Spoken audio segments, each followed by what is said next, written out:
Hello viewers, আসসালামু আলাইকুম। আজ আমি আপনাদের সামনে আরও একটি নতুন রেসিপি প্রেজেন্ট করছি। আজ আমি আপনাদেরকে তৈরি করে দেখাবো একদম রোদ ছাড়া কীভাবে সাবুদানার পাঁপড় তৈরি করা যায় সেই রেসিপিটা। এই সাবুদানার পাঁপড়টা বানাতে যেমন ইজি, খেতে কিন্তু অনেক বেশি টেস্টি। এটা বানিয়ে রাখলে আপনার বিকালের নাস্তা হিসাবে চায়ের সাথে খেতে পারবেন। শুধুমাত্র এক বাটি সাবুদানা দিয়ে ইজিলি অনেকগুলো পাঁপড় বানিয়ে ফেলতে পারবেন। তো এখন আমি চলে যাচ্ছি বানানো প্রসেসিংয়ে। প্রথমে আমি এখানে এক বাটি সাবুদানা নিয়েছি। তো আমি সাবুদানাটা প্রথমে একটা প্যানের মধ্যে ভেজে নেব, একটু মচমচা করে ভেজে নিতে হবে। আমি সাবুদানাটা ভেজে গুঁড়া করে তারপর পাঁপড়টা বানাবো, আমার কাছে এভাবে ইজি মনে হয়। তো আপনারা কিন্তু চাইলে এটা ভিজিয়ে পেস্ট করেও বানাতে পারেন। সাবুদানাটা চুলাটা মিডিয়াম হিটে রেখে মুচমুচে করে ভেজে নিতে হবে। তো ভাজা হয়ে গিয়েছে, আমি ঠান্ডা করে একটা গ্রাইন্ডারে গুঁড়া করে নিচ্ছি। সাবুদানাটা কিন্তু না ভাজলে, মুচমুচে না হলে এটা গুঁড়া হতে চায় না। তো আমি গুঁড়া করে নিয়েছি, দেখুন কতটা মিহি হয়েছে।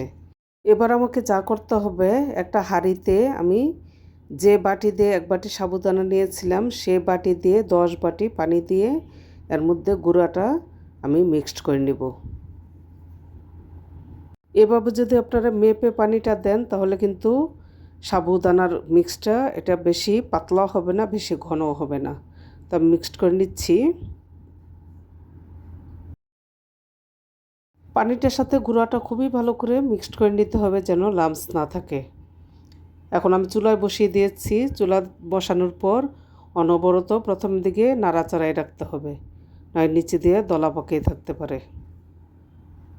5-7 মিনিট এভাবে জাল করে নেওয়ার পর সাবুদানাটা কিন্তু ফুটে উঠেছে আর মিশ্রণটাও বেশ ঘন হয়ে গিয়েছে। এখন আমি চুলার থেকে নামিয়ে ঠান্ডা করে নিচ্ছি।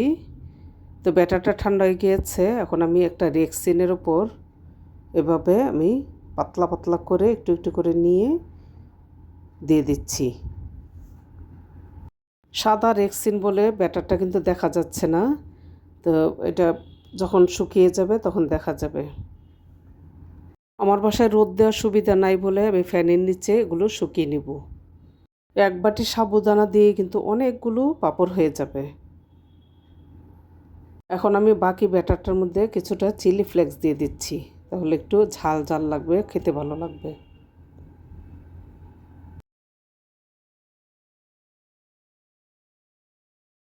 এখন আমি চিলি ফ্লেক্স মেশানো ব্যাটারটা দিয়ে আরও কিছু পাঁপড় তৈরি করে নিচ্ছি। এভাবে অল্প অল্প দিয়ে চামচের গোড়া দিয়ে একটু ছড়িয়ে দিতে হবে, তাহলে তাড়াতাড়ি শুকিয়ে যাবে। এই পাঁপড়গুলো আমি সারা রাত ফ্যানের নিচে রেখে দেব, তাহলে এগুলো শুকিয়ে যাবে। তো আমার সারা রাত ফ্যানের নিচে ছিল, এখন কিন্তু এক সাইড দিয়ে পাঁপড়গুলো একটু উঠে উঠে গিয়েছে। আমি পাঁপড়গুলো একটু উল্টে দিচ্ছি তুলে, খুব ইজিলি কিন্তু উঠে যাচ্ছে। এভাবে উল্টে দিলে নিচের অংশটাও খুব তাড়াতাড়ি শুকিয়ে যাবে। আপনারা চাইলে চুলার সুবিধা থাকলে চুলার নিচে দিয়েও কিন্তু শুকিয়ে নিতে পারেন। আমি লাস্টের দিকে চুলার নিচে দিয়েছিলাম। পাঁপড়গুলো দেখুন কতটা পাতলা হয়েছে আর একদম পুরোপুরিভাবে শুকিয়ে গিয়েছে। এখন আমি পাঁপড়গুলোকে ভাজায় চলে যাচ্ছি। চুলায় একটি প্যান বসিয়ে পর্যাপ্ত পরিমাণ তেল দিয়ে দিয়েছি। তেলটা একদম পুরোপুরিভাবে গরম না হওয়া পর্যন্ত কিন্তু দেওয়া যাবে না, তাহলে পাঁপড়গুলো ফুলবে না। তো যখন তেলটা গরম হয়ে গিয়েছে আমি পাঁপড়গুলো এভাবে ভেজে নিচ্ছি। পাঁপড়গুলো তেলে দেওয়ার সাথে সাথে কিন্তু একদম ফুলে ফুলে উঠছে আর বড় হয়ে যাচ্ছে। ভাজার সময় এত ভালো লাগে, মনে হয় যে অনেকগুলো পাঁপড় ভাজি, শুধু বাঁচতে ইচ্ছা করে। আর এই পাঁপড়গুলো খেতেও কিন্তু অনেক টেস্টি, মুখে দিলে একদম মিশে যাবে। তো ভিউয়ার্স, সাবুদানার পাঁপড় রেসিপিটা আপনাদের কাছে কেমন লেগেছে আমার কমেন্ট বক্সে জানাবেন। আর আপনারা নিশ্চয়ই বাসায় অবশ্যই ট্রাই করবেন। আমি 5 মিনিটে এতগুলো পাঁপড় ভেজে নিয়েছি, আপনাদেরকে দেখাচ্ছি কেমন হয়েছে। আপনাদেরকে একটা ভেঙে দেখাচ্ছি কতটা একদম সফট এবং মুচমুচে।